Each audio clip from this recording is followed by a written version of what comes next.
We begin with a rather incredible statement by the U.S. Secretary of War, Pete Hegseth. According to the head of the Pentagon, there are no more stupid rules of engagement in the world. There are no institutions, laws, or exercises, as he put it, to introduce democracy. No politically correct wars. Washington does what is beneficial to Washington. This is how Pete Hegseth described the Iranian war, which has been going on for the fourth day. Today it became known that the wife of Iran's supreme leader Ali Khamenei, who was killed a day earlier, died of wounds. Tehran itself refused to negotiate with the United States after the aggression. Right now, over 500 fighter bombers are hitting Iran. The Islamic Republic, as it warned earlier, is responding. Tel Aviv government quarter under rocket fire, military installations in Haifa, Jerusalem. The Islamic Revolutionary Guard Corps reported that the office of Israeli Prime Minister Netanyahu was attacked in the morning. In Jerusalem, the IRGC's statement was denied, and Netanyahu's whereabouts are still unknown. Vladimir Putin today discussed by phone the escalation of the conflict over Iran with the leaders of four Middle Eastern monarchies, the United Arab Emirates, Qatar, and Bahrain. And the president just spoke with the Crown Prince of Saudi Arabia. All these countries were under fire from the Iranian army after the bombing of Israel and the United States. In a conversation with the President of the United Arab Emirates, Mohammed Al Nahyan, who had just recently been in Moscow, Putin recalled that our countries had done a lot for the Iranian settlement, but the negotiation efforts were thwarted by the armed aggression of the United States. Vladimir Putin had a telephone conversation with the President of the United Arab Emirates, Mohammed Al Nahyan. The unprecedented tragic events in the Middle East in the context of the U.S.-Israeli aggression against Iran and Tehran's harsh retaliatory actions were discussed. Vladimir Putin noted that the Russian side has done a lot in terms of promoting a peaceful settlement of the situation around the Iranian nuclear program and the search for mutually acceptable compromises. The Emirati side also played an active role in this process. However, the existing developments were disrupted as a result of an unprovoked act of armed aggression against a sovereign UN member state in violation of the fundamental principles of international law. The UAE president emphasized that the Iranian retaliatory strikes also directly affected the Emirates, damaging the country and endangering civilians. According to him, such strikes are carried out despite the fact that the territory of the UAE is not used as a springboard for attacks on Iran, and therefore they are unjustified. President Putin also spoke with the Emir of Qatar, Al Thani. Both sides are concerned about the risks of conflict expansion. Putin also had a conversation with the King of Bahrain, Hamad bin Isa Al Khalifa. Both leaders came to the conclusion that this situation is leading the entire region to the brink of a full-scale war, with completely unpredictable consequences. Several sources report that the United States is currently trying to persuade the rulers of Middle Eastern countries to start a direct war with Iran. By this point, the Israeli military alone had dropped over 2,500 shells on Iran. About 600 objects were hit, according to the IDF. To date, Israel has mobilized 110,000 of its reservists into the army. The United States achieved complete air superiority in 3 days of the war, according to the head of the Chiefs of Staff of the U.S. Armed Forces, General Dan Kane. American forces have carried out hundreds of strikes from land and sea. According to him, B-2 strategic bombers, having made 37-hour non-stop flights from the continental United States, struck with high precision, penetrating ammunition at underground Iranian facilities. The loss of 3 F-15 fighter jets over Kuwait by the Americans looks all the more shocking.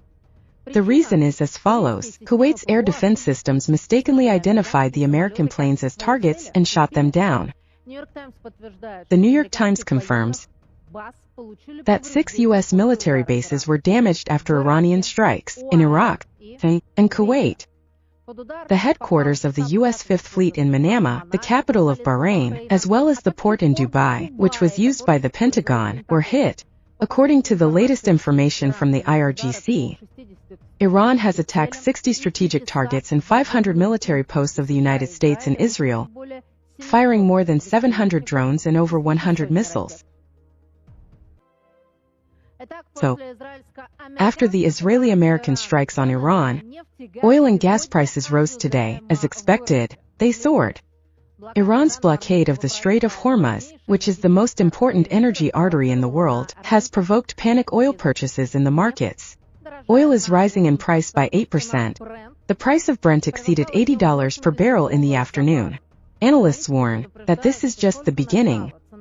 The price of gas in Europe jumped by 20% at the opening of stock trading, according to data from the London IC exchange. And after the announcement of the shutdown of liquefied natural gas production by Qatar Energy, prices shot up by 50%. The reason is on your screens. This is footage from the city of Ras Tanura in Saudi Arabia. A powerful fire can be seen for several kilometers. The target of the strike is the Saudi Aramco oil refinery. The Palau-flagged oil tanker Skylight, which tried to leave the Persian Gulf, was hit and sank. In the same place, in the Gulf, Iranian drones hit a UAE oil rig. In just 3 days, the Iranian army hit 4 ships. Myers, the world's largest Danish logistics company, has announced that it is discontinuing use of the Straits of Hormuz and Bab el-Mandeb, as well as the Suez Canal. All vessels have been sent to bypass Africa, which significantly increases the cost of delivering oil and gas to consumers. The war in the Persian Gulf is hitting Europe the hardest. Japan is in second place. China also depends on energy imports. But, unlike the EU, Beijing has long been preparing for a stressful scenario by building up strategic reserves. In our country, how much will oil cost in 1 to 2 weeks? Yevgeny, no one knows that. Why? Will it cost $200? I don't think so. Why? Because you can see how the markets are reacting today. On the one hand, it is clear that they immediately began to grow, because we all spent a nervous weekend, but then prices began to decrease. Why? Because the markets think that this conflict may not last long. This is also because Trump has thoughts in his head that if the prices are $200, as you said, then Trump will not win the congressional elections under any circumstances. And that's why the market is not experiencing a shortage of physical oil right now. In fact, Iran also loaded tankers in large numbers before the military conflict. You know the situation with Russia. According to Western agencies alone, we have more than 150 million barrels of oil in so-called stray vessels. Therefore, for now, the market believes that Trump cannot support this conflict for long, and he will persuade Iran to negotiate. And at some point, as it was in June, he will stop the military operation. They will say, that's all. We have changed the regime. We have destroyed everyone we wanted. Now this is a country that will listen to us, as it was in Venezuela, where they removed one president, and the United States said, now we control Venezuela.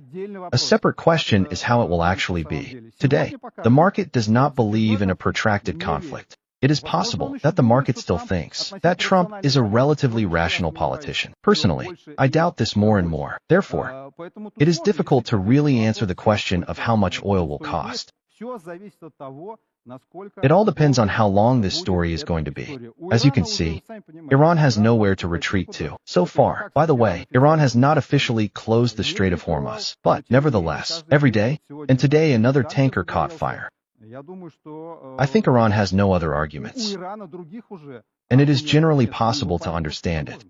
There is no feeling that the war will end quickly. British Prime Minister Starmer has just said that this is outrageous. He is unhappy with Iran's retaliatory strikes. He considers them indiscriminate. Paris and Berlin have officially declared that they are ready to enter into a direct confrontation with Tehran, ostensibly to protect the Persian Gulf countries. The Persian Gulf countries did not ask them to do this. French Foreign Minister Barrot said that a mechanism of some kind of collective self-defense could be used for this. German Foreign Minister Vadeful has lost his mind. In an interview with Bild, he admitted that he breathed a sigh of relief after the news that the United States had treacherously killed Ali Khamenei and other senior Iranian officials and military. Quote, "This is really great news for me." As stated by Vadeful, he's an ogre. The head of European diplomacy, Kaja Kallas, called the death of Ali Khamenei a turning point that opens the path to freedom and democracy for the people of Iran. British Defense Minister John Healey said few people would mourn the death of Ali Khamenei. He believes that Iran's retaliatory measures are becoming more and more indiscriminate. That is why Britain has increased its presence in the region. Prime Minister Starmer has granted Washington's request to use its military bases for the U.S. operation. In addition, they are going to involve Ukrainian militants to protect the skies over the Gulf from Iranian kamikaze Shahid drones. All United States military bases are on high alert. This was stated on ABC News by the chairman of the Joint Chiefs of Staff, General John Daniel Cain. In the United States itself, only 1 in 4 citizens supports this insane escalation. The townsfolk are terrified of possible combat losses and the prospect of rising gasoline prices. Disgruntled Congressman and Democratic Senator Bernie Sanders compared what was happening to the invasion of Iraq. He accused the U.S. president of outright lies, because indeed, last year, Trump declared that Iran's nuclear potential had been destroyed. Now Trump is using this argument as a pretext for a new attack. The Democratic leader in the House of Representatives, Hakeem Jeffers, promised to limit Trump's military powers. Republican Thomas Massie is also ready to join the Democrats. According to him, bombing a distant country does not fit in with the Trump doctrine, America first. And most importantly, Trump created the Peace Council. He begged for a peace prize. He claimed that he had ended 8 conflicts. But now he is starting a war with unpredictable consequences. The first 2 planes with Russian tourists took off from Oman and Abu Dhabi to Moscow. Both planes are scheduled to land at Sheremetyevo Airport closer to 10 p.m. Due to the closure of the airspace of most countries in the Middle East, the planes follow circular routes. The flight time is at least 7 hours. More than 100 flights were cancelled at Dubai and Abu Dhabi airports on Saturday. About 50,000 Russian citizens are stuck in the UAE. Local authorities have instructed tour operators to accommodate people whose vacation is extended against their will, to place them in hotels, promising to cover expenses from their budget. However, many tourists were denied check-in at the hotel. Most tourists are now worried about missing tickets, and almost all of them are out of money. Cash has run out, and it is known that it is impossible to pay with Russian bank cards. So, Cuba may be next after Iran. Atlantic magazine writes that the U.S. president, inspired, as it seems to him, by successful operations in Caracas and Tehran, has already set a new target for himself. Trump is seriously considering the possibility of absorbing the island of Cuba and 11 million people. He discussed this idea with U.S. Secretary of State Marco Rubio. Senator Graham, a Republican, said that after the assassination of Ali Khamenei and the kidnapping of Maduro, the days of the communist dictatorship in Cuba are numbered. The world is finally going crazy. France is brandishing its rotten nuclear cudgel. It is going to increase its nuclear arsenal. This was just stated by Macron, speaking at the nuclear submarine base on the island of Île Longue in the province of Brittany.